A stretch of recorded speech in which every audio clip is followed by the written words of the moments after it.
Forgive, not to free them, but to free yourself. Betrayal feels like death in slow motion. Not because someone left you, but because they made you doubt what was real. You replay moments, you question your judgment, you start seeing ghosts of lies in every truth that follows. But Stoicism offers something radical. You don't heal betrayal by trusting them again. You heal by learning to trust yourself again. Epictetus said, "It's not what happens to you, but how you react that matters." The betrayal was their action. But how long it defines you, that's yours. What betrayal really takes away? It's not just the relationship. It's your sense of certainty. Your confidence in your own perception. You start thinking, if I miss the red flags once, I'll never see them again. That's how betrayal becomes self-punishment. The Stoic approach breaks that loop. Don't mistrust everyone, recalibrate your trust inward.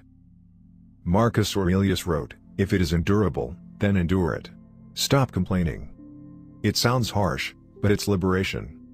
It means, you survived what was meant to destroy you. So stop keeping their lie alive through your memory.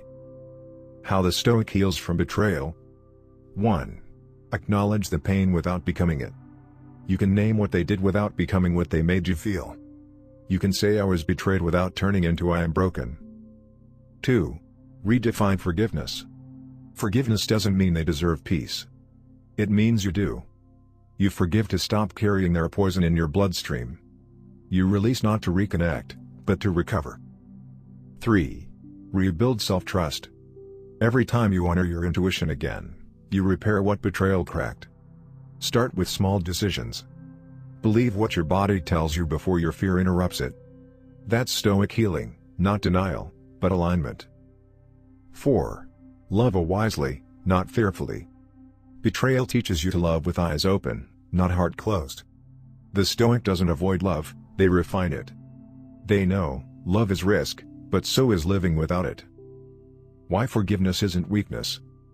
People think forgiveness means submission.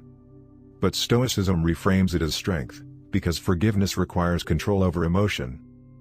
Seneca said, "To be angry is to be revengeful toward yourself." Holding on to anger is letting them win twice. They hurt you once, don't let them live rent-free in your peace. True forgiveness isn't saying it's okay. It's saying I'm okay, despite it. Modern reflection. In the age of screenshots, silence, and subtle revenge, forgiveness feels outdated, even naive. But that's exactly why it's powerful. Everyone knows how to react.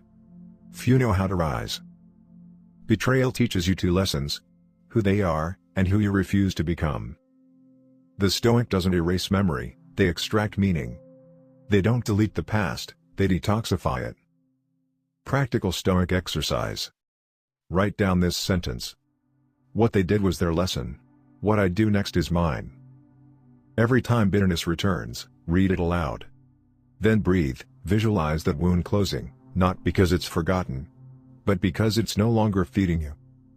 When you can think of them and feel nothing, that's not indifference, that's victory. Final reflection. Betrayal exposes who they were. Healing reveals who you are. You don't rebuild trust by rushing love again. You rebuild it by becoming someone you can trust first. The Stoic forgives not out of softness, but sovereignty. They know, freedom begins where resentment ends. Because the real revenge is living a life that no longer remembers the wound.